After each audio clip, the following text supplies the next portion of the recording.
Jeg hedder Lotte, og jeg er her, fordi jeg har rosacea. Det har jeg haft i cirka 10 år.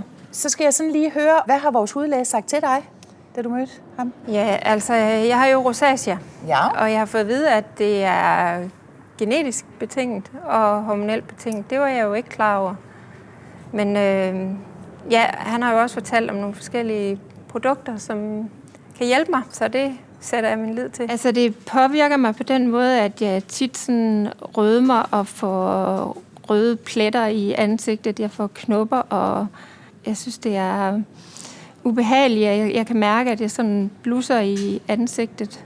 Rosacea er en kronisk betændelseslignende reaktion, som viser sig i startfasen med rødme i den centrale del af ansigtet.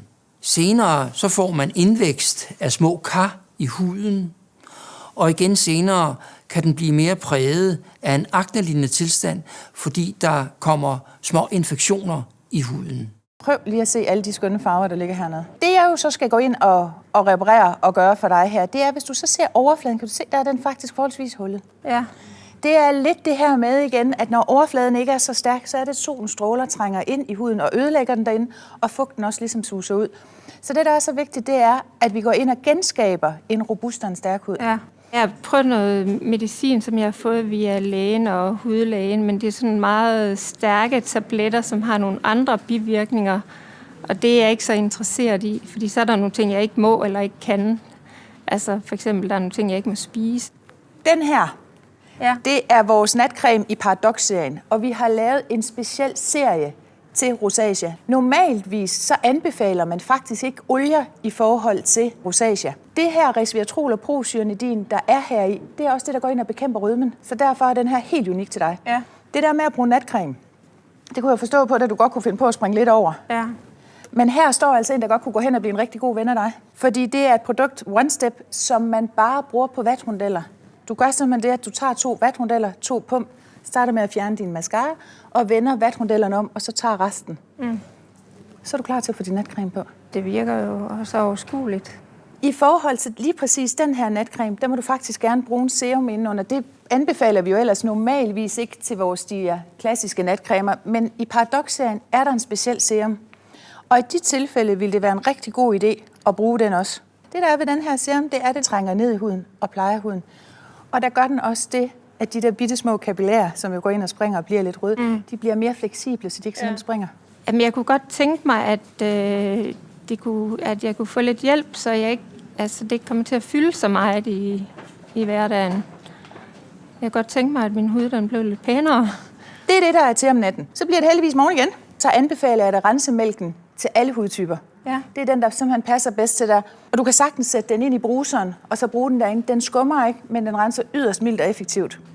Derefter, der skal der jo så skin tonic på. Når man så har brugt de ting, så har du jo den reneste, friske hud og er klar til at få dine cremer på.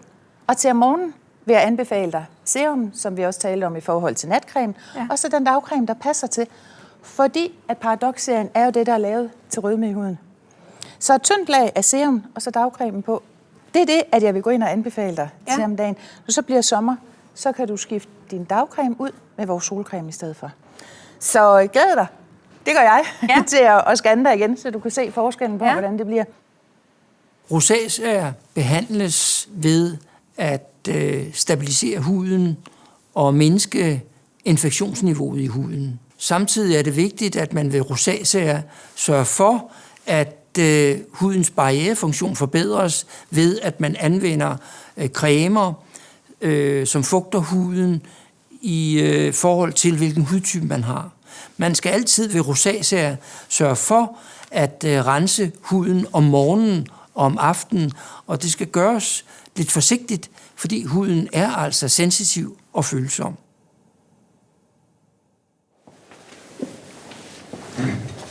Hej Lotte. Hej. Bare det, at jeg kan se på din hud, er jo fantastisk, men jeg glæder mig til at høre om din oplevelse, hvordan det er gået på de her små 3 måneder, siden at vi har været sammen sidst. Jamen, det er gået rigtig godt. Ja? Jeg kan mærke, at min hud er blevet meget blødere, den er mere elastisk, den er ikke så stram. Nej. Og jeg synes heller ikke, at jeg har de røde plamager, som jeg plejer at have. Du beskrev det der i forhold til, at du var ked af din hud, fordi den var så rød, og at den var sart og irriteret. Hvad har du oplevet der? Jamen, det er nok det der med tidligere, så tænkte jeg enormt meget over, hvordan ser det ud, og hvad siger folk, og nu rødmer hun igen. Og så har jeg tit gjort det der med, at jeg skulle ud omkring spejlet og kigge, og altså, skal jeg lige have pudret næsen igen. Og jeg har måske i virkeligheden opdaget det mere nu, at jeg ikke behøver at gå ud omkring spejlet, at jeg har fundet ud af, at det gjorde jeg mere før. Altså, at det fyldte måske meget mere, end jeg var klar over. Ja. Generelt over de sidste måneder er det bare sket en masse. Lotte, det næste vi skal, det er jo, at vi skal se på billedet. Ja. Fra sidste gang og så til i dag, den kæmpe forskel, der er sket. Er du klar? Ja. Jamen, jeg kan jo tydeligt se forskel. Ja, ikke? Jo. Det, der er i dag, jamen det er jo, at den stærkeste overflade. Ja. De der mørke huller, der var i forhold til solskader og aldersforandringer, de er blevet markant mindre. Og alt det her lyse, røde, gule farver, der ligger herinde, det er det, der er elastikkerne. Det er det, der er livet. Det er det, der viser, hvor meget din hud af sig selv er begyndt at arbejde. Ja. Fordi så det giver mening, at det føles elastisk. Ja, og også som du beskrev det der med, at det føles som om, at du lige pludselig kan holde på fugten. Ja. Fordi huden er jo blevet så meget stærkere. Ja. Det stemmer rigtig, rigtig godt overens, men hvor er det flot. Ja. Det er virkelig bare et helt andet billede. Ja, det kan jeg godt se. Blev du ikke lidt overrasket? Jeg var meget, meget overrasket. Ja. Men så har vi jo... Det bekræfter jo, at jeg er på sporet. Det må man sige. Ja. Tak fordi du har været med i det her... Tak fordi jeg måtte. Ja, i den her spændende rejse, ikke? Ja. Med at komme hen i mål med at få en sund og en stærk hud. Ja.